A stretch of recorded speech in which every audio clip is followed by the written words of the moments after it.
It takes a certain type of person to be a teacher, and someone with a bit of intellect, you would think. Well, not so, it would seem, because we have the numbers, the ATARs that people are being admitted to teaching degrees with, and in some cases they are as low as 39.35. Yes, this is the reporting today that the University of Tasmania, the Oz says, has offered a place in a primary school teaching degree to an applicant with a raw ATAR of 39.35, a rank reflecting the bottom 4% of high school results. Yes, you can get into a teaching degree to go back to school to teach the next generation if you were in the bottom 4% of the people who graduated when you left school. Try and make it make sense. The Education Minister, Jason Clare, said that too many teachers leave university and don't feel prepared because their course doesn't have the fundamentals to teach kids to read and write and count,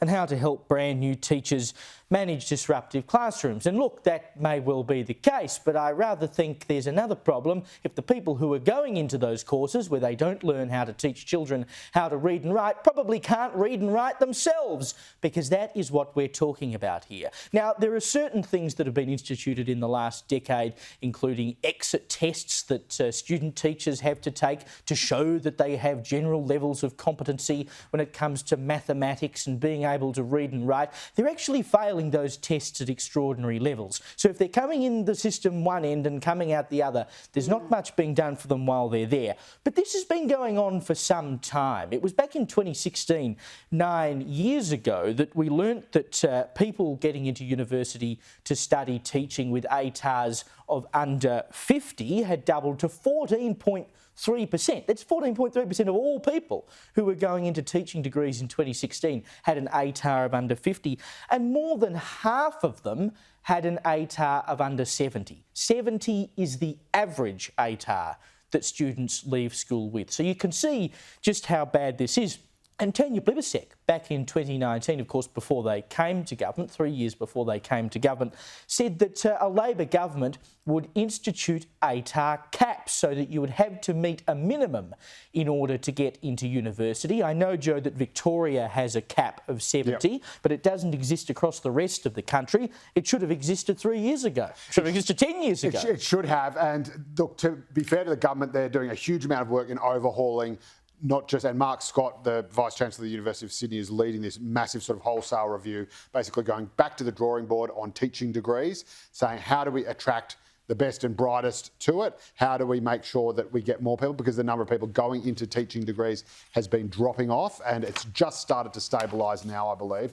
And of course, the number of people who go into teaching often burn out and disappear after 5 or 10 years. And there's a whole bunch of reasons for that. Obviously, if you are not academically qualified or competent, or you don't have sufficient literacy and numeracy skills, you're not going to be able to cope in a classroom environment. So you have to make sure that you get those. It's very much a back to basics approach where you are doing, there's more of a focus on the 3 Rs, getting rid of a whole bunch of really stupid, trendy teaching techniques that have been kind of bedeviling the profession in recent decades. So all of this is happening. In the meantime, though, we do have this massive teacher shortage right across the country. In the biggest state, New South Wales, there's an enormous teacher shortage to the point where they've actually had to call teachers out of retirement, and there's been teachers job sharing classrooms. So one class will have one teacher, same class will have one teacher on Mondays and Tuesdays, and different ones Wednesdays, Thursdays, Fridays, which obviously is not ideal.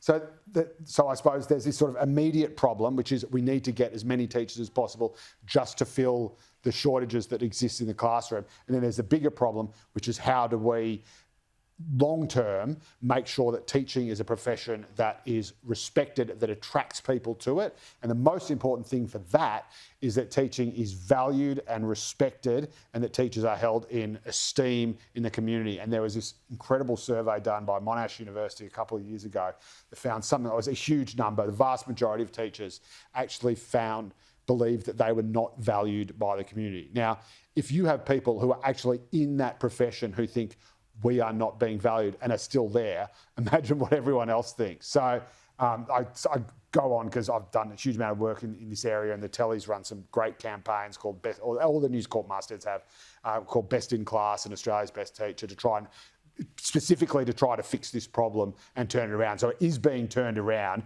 but with really, really small universities like the University of Tasmania, where you need lower ATARs to get into it across the board because it's a much smaller university. You don't have that many people clamouring to get into it. It's a long way away, obviously, from the mainland. It's pretty close to Antarctica, probably closer to Antarctica than it is to James Cook.